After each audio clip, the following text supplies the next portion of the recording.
السلام علیکم خواتین و حضرات، ڈاکٹر امتیاز احمد۔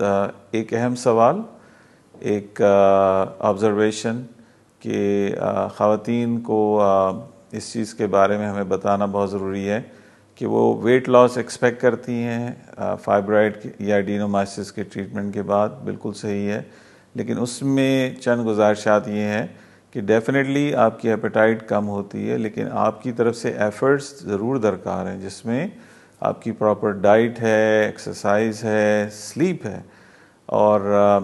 یہ چیزیں جب اس کے ساتھ شامل ہوتی ہیں تو ڈیفینیٹلی،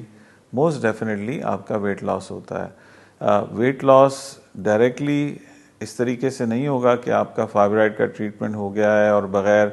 کوئی ایفرٹ کیے، بغیر ڈائٹ واچ کیے، بغیر ایکسرسائز کیے آپ کا ویٹ لاس ہو جائے۔ یقینی طور پہ ویٹ لاس ہم دیکھتے ہیں ہمارے ان پیشنٹس میں جو کہ ڈائٹ کا احتیاط کرتے ہیں، ایکسرسائز کرتے ہیں، اور جس طریقے سے جو بھی ہم نے احتیاطی تدابیر بتائی ہیں ان کو فالو کرتے ہیں۔ اس سلسلے میں اگر مزید آپ کو معلومات درکار ہیں تو ہمارے دیے گئے نمبر پہ رابطہ کیجیے اور ہمارے ٹرینڈ میڈیکل سٹاف آپ کی بھرپور رہنمائی کر دیں گے۔